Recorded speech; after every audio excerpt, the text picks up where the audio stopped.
polarização é uma estratégia da extrema-direita, é uma estratégia política que funciona, que é utilizada inclusive pela esquerda também, né?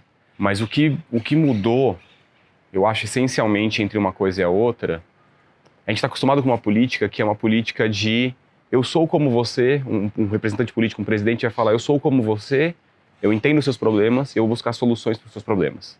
A narrativa e a essência bolsonarista e da extrema-direita é distinta. Ela é eu te entendo, eu entendo os seus problemas, eu sei quem causa os seus problemas e eu vou destruir quem causa os seus problemas. Tem muito mais a ver com enfrentamento do que com identificação. O grande desafio do Lula é como é que você concilia, por um lado, unificação e por outro lado, né, da sociedade e por outro lado, você efetivamente combater quem causa essa fratura. Acho que esse vai ser o grande desafio que está colocado. A diferença, me parece hoje, do que chamamos de polarização, do que acontecia antes no Brasil, é que agora é uma polarização, não é uma polarização entre uma esquerda democrática e uma direita democrática. É uma polarização entre um campo democrático e um campo antidemocrático. Essa polarização que está colocada na política brasileira hoje. Os partidários, os partidos, os apoiadores do presidente Bolsonaro em específico, são forças antidemocráticas. São forças, de alguma forma, autoritárias na política brasileira. Na primeira versão do lulismo, foi possível lidar com esses elementos, com uma certa conciliação de classes e de interesses em prol do governo continuar, e tudo aquilo foi um pouco acomodado. Hoje parece que esses interesses estão muito mais polarizados, a sociedade está muito mais radicalizada, e é muito mais difícil, inclusive por contexto econômico e social, conciliar todos esses interesses. De outro lado, se o governo Lula não entrega uma economia funcional, uma inclusão econômica, uma melhoria de condições de vida, ele se coloca em muito risco, né, para um retorno do bolsonarismo. Então nós temos um desafio político muito maior nesse momento, inclusive um desafio de entender quem será a nova direita de oposição ao lulismo. Uma parte dessa direita hoje está dentro do governo, mas ele precisa ter uma oposição que não seja o bolsonarismo, né? Ele precisa isolar a extrema-direita. Então, tanto no campo político quanto das políticas públicas, é um cenário muito mais desafiador e muito mais complexo, que a gente vai ver como que o governo vai se desembolar. Essa frente ampla, né, que se formou pela eleição, ela é uma frente ampla muito mais pela democracia do que propriamente pelo PT, pelo Lula.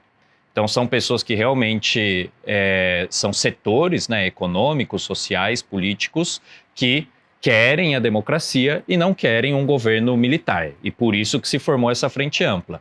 Agora, a manutenção dessa frente ampla ao longo dos 4 anos vai ser muito difícil. Eu acho que uma coisa que a gente já consegue enxergar é que a classe política, o parlamento principalmente, por conta do seu fisiologismo, né, por conta dos seus interesses econômicos e políticos, já está majoritariamente junto com Lula. Então, se você olhar para a classe política, existe de fato um consenso aí de que todos vão embarcar também junto com Lula. Mas quando você olha para o nosso país, para a sociedade, para a população, você vê essa divisão ainda muito presente mesmo nos grupos sociais.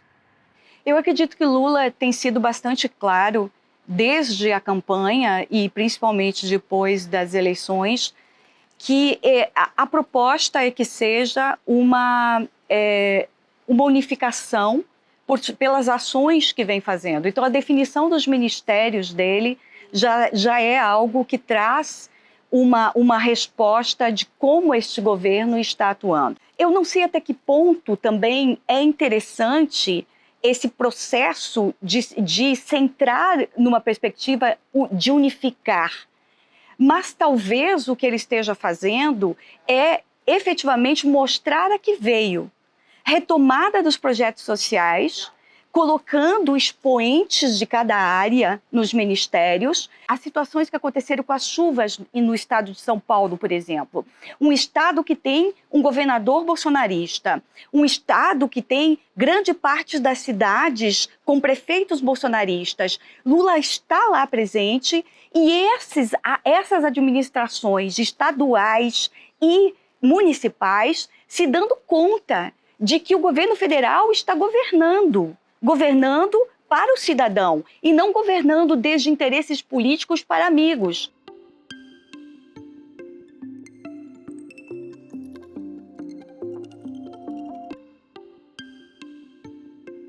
Eu diria que são 2 desafios principais. Um soa quase óbvio, que é recuperar o rumo em cada política pública, em cada campo de política pública, um ministro do meio ambiente que cuide do meio ambiente, um ministro da educação que cuide da educação, uma ministra da cultura que valorize a cultura. É voltar a que o Estado cumpra o seu papel de atender a população e cuidar das áreas de política pública que antes estavam sendo destruídas. O governo Bolsonaro não era uma discussão sobre como lidar com a educação ou como lidar com a cultura. Não, era a anti-educação, era a anti-ciência, era a anti-cultura. Agora tem o óbvio que é voltar a ser pró-ciência, pró-educação, pró-cultura, e aí o campo político brasileiro pode discutir como fazer isso. O próximo desafio é como é que a gente, ao longo dos próximos 4 anos, tem a mesma preocupação que a gente teve nos últimos 4, que é a democracia está sob ataque. Ela continua sob ataque. Então, eu acho que o grande desafio é a gente conseguir avançar no ataque, mas a gente se manter na defesa. Nos últimos 4 anos, todo mundo, quem trabalhava com educação, quem trabalhava com direitos humanos, com sociedade, com qualquer assunto, estava na zaga, estava na defesa, protegendo a democracia. Quando a gente ganha a eleição, é natural que as pessoas, agora eu vou avançar em democracia, agora eu vou para o ataque, agora eu vou avançar em educação, agora eu vou avançar em direitos humanos, agora eu vou avançar na pauta racial. E é importante que isso aconteça. Só que se for todo mundo para o ataque, em 2026 a gente vai tomar uma goleada de novo. Então acho que esse é o desafio central. Quando houve a redemocratização, nos anos 80, o Brasil manteve uma série de entulhos autoritários da ditadura que no bolsonarismo eles mostraram sua cara. Nós não fizemos uma desmilitarização da polícia. Nós mantivemos uma série de privilégios das Forças Armadas, dos exércitos.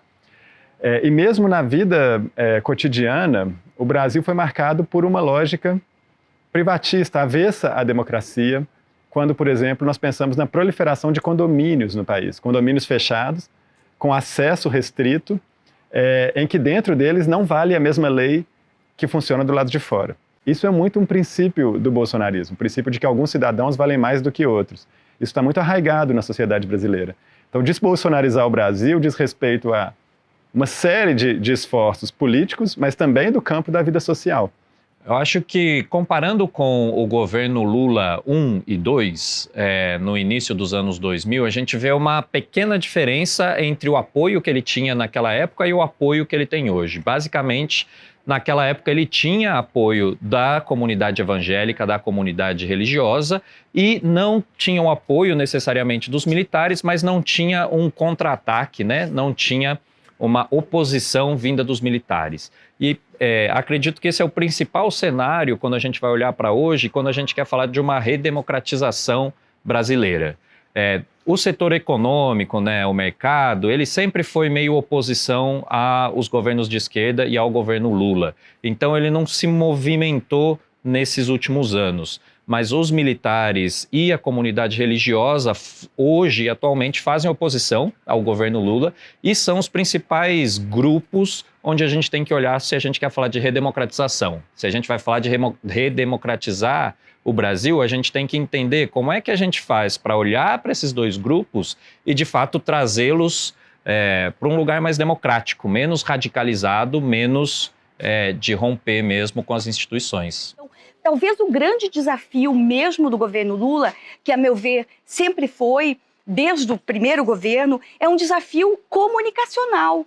É como mostrar para o brasileiro o processo político e como as ações políticas são representadas aí.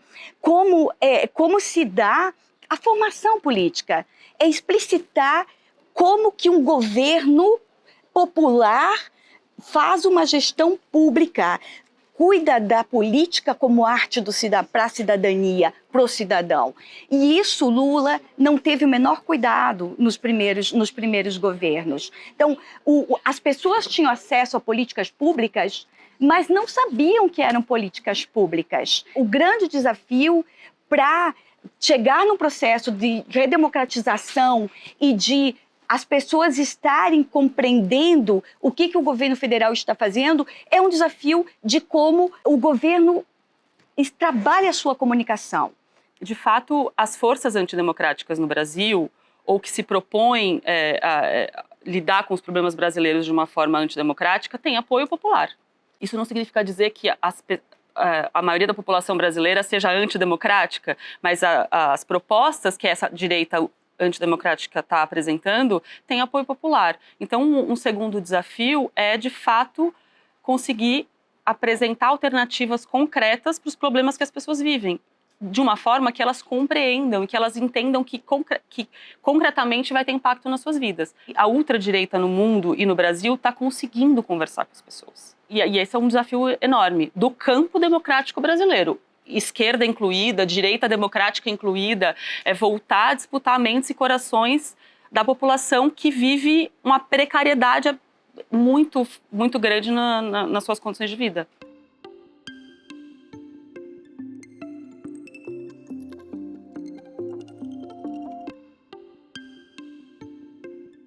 Existia muita expectativa na região pela retomada do governo, ou retomada da democracia no Brasil, que se transformou num retorno do presidente Lula, mas a expectativa maior na região era não fortalecer uma força como o Bolsonaro.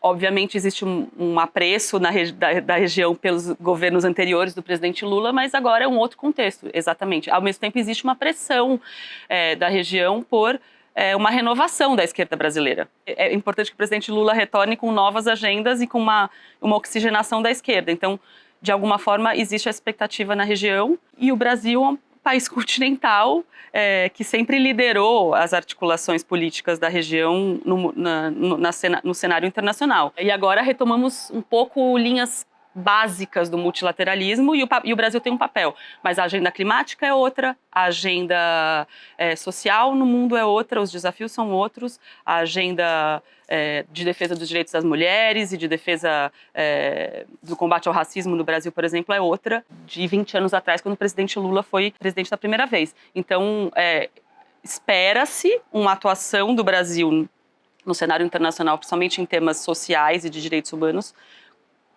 com uma outra perspectiva. Eu acho que a afirmação do Lula agora tem que ser, e vai ser, uma afirmação de nós somos uma potência democrática.